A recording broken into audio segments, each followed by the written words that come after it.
بسم اللہ والحمد للہ والصلاة والسلام علی رسول اللہ۔ السلام علیکم ورحمۃ اللہ وبرکاتہ۔ آج انشاءاللہ تعالیٰ ایک بار پھر ہم حضرت طفیل الدوسی کے بارے میں پڑھیں گے کہ جس طرح ہم نے پہلے پارٹ میں پڑھا کہ انہوں نے اسلام لانے سے پہلے وہ کس طرح کے انسان تھے اور اسلام نے ان پر کیا تبدیلیاں رونما کی، اور پھر آج ہم پڑھیں گے کہ اسلام لانے کے بعد جب وہ واپس اپنے قبیلے میں گئے، یہ اسلام کا پیغام دیا اور ان اپنے اسلام کے بارے میں انہیں آگاہ کیا تو ان پر کیا اثر رونما ہوا۔ حضرت طفیل الدوسی فرماتے ہیں کہ کچھ عرصہ میں مکہ معظمہ میں قیام پذیر رہا اور احکام اسلام کی تعلیم حاصل کرتا رہا۔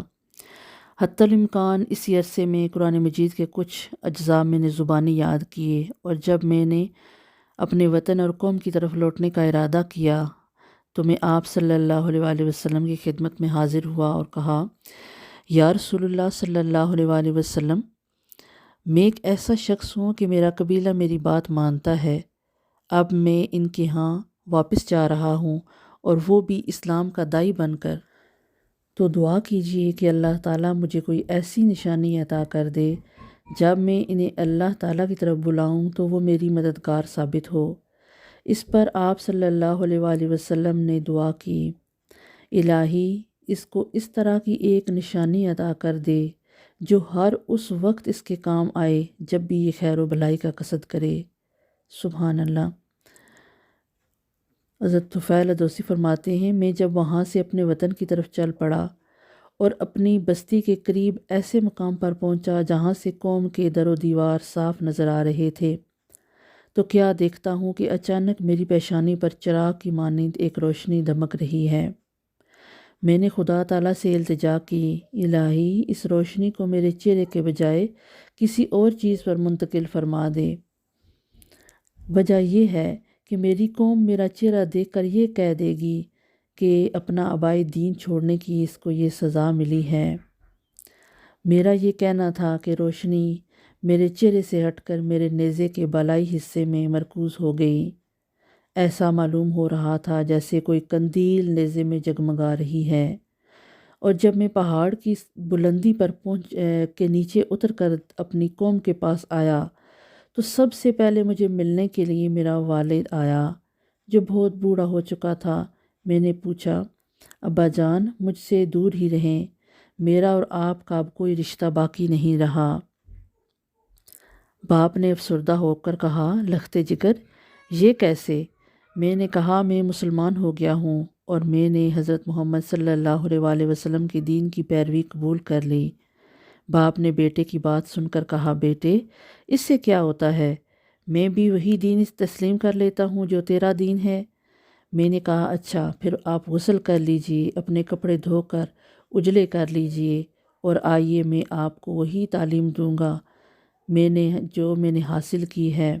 ابا جان نے میری بات سن کر غسل کیا، صاف ستھرے کپڑے پہن کر قبول اسلام کے لیے تیار ہو گئے۔ میں نے اسلام کی دعوت دی اور وہ فوراً مسلمان ہو گئے۔ اس کے بعد میرے پاس میری بیوی آئی۔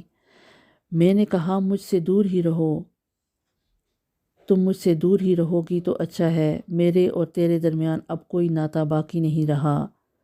اس نے چونک کر کہا، میرے ماں باپ آپ پر قربان ہوں۔ یہ کیوں؟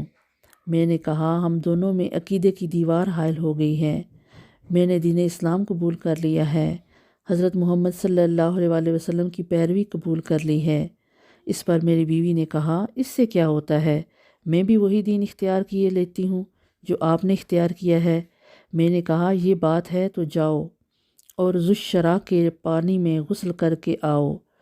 ذوالشرا قبیلہ دوس کا ایک معروف بت تھا جس کے گرد ایک گھڑے میں پہاڑ سے پانی آ کر جمع ہو جاتا تھا۔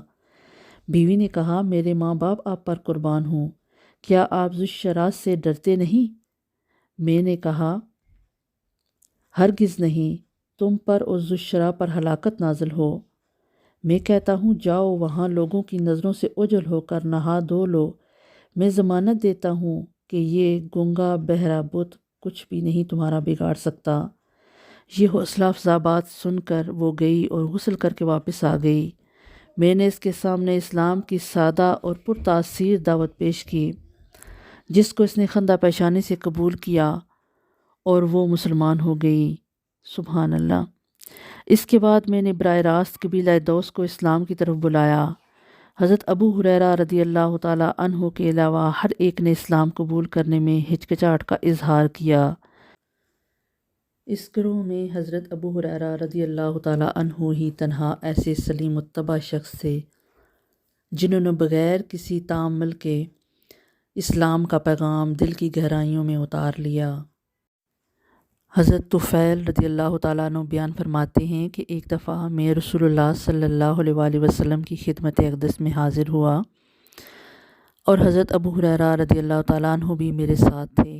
نبی کریم صلی اللہ علیہ وآلہ وسلم نے مجھ سے دریافت فرمایا، طفیل رضی اللہ تعالیٰ عنہ، صورتحال کیا ہے؟ میں نے عرض کی، حضور، لوگوں کے دلوں پر پردے پڑے ہیں، کفر نے شدت اختیار کر لی ہے اور قبیلہ دوس پر فسق و فجور اور نافرمانی کا خصوصیت سے غلبہ ہے۔ یہ سننا تھا کہ رسول اللہ صلی اللہ علیہ وسلم اٹھے، وضو کیا، نماز پڑھی اور آسمان کی طرف ہاتھ اٹھا کر کچھ کہنا چاہا۔ حضرت ابو ہریرہ رضی اللہ تعالیٰ عنہ فرماتے ہیں کہ جب میں نے آپ صلی اللہ علیہ وآلہ وسلم کو اس حالت میں دیکھا تو میں دل میں ڈر گیا کہ مبادا میری قوم کو بد دعا دیں اور وہ ہلاک ہو جائے۔ میں نے افسردگی کے عالم میں کہا، ہائے میری قوم، لیکن رحمت دو عالم صلی اللہ علیہ وآلہ وسلم نے فرمایا، وہ یہ تھا، الہی قبیلہ دوس کو ہدایت دے، الہی قبیلہ دوس کو ہدایت دے، الہی قبیلہ دوس کو ہدایت دے۔ پھر آپ نے حضرت طفیل رضی اللہ تعالیٰ عنہ کی طرف متوجہ ہو کر اشارہ کیا، اب آپ اپنی قوم کے پاس بلا دھڑک جائیں، ان کے ساتھ نرمی کا برتاؤ کریں اور اسلام کی دعوت انہیں دیں۔ حضرت طفیل رضی اللہ تعالیٰ عنہ فرماتے ہیں، میں مسلسل سرزمین دوس میں لوگوں کو اسلام کی دعوت دیتا رہا، یہاں تک کہ رسول اللہ صلی اللہ علیہ وآلہ وسلم ہجرت کر کے مدینہ منورہ تشریف لے گئے۔ یہاں پہنچ کر بدر، احد اور خندق ایسی ہولناک جنگوں کا آپ کو سامنا کرنا پڑا۔ اس کے بعد مدینہ منورہ میں رسول اللہ صلی اللہ علیہ وآلہ وسلم کی خدمت میں حاضر ہوا۔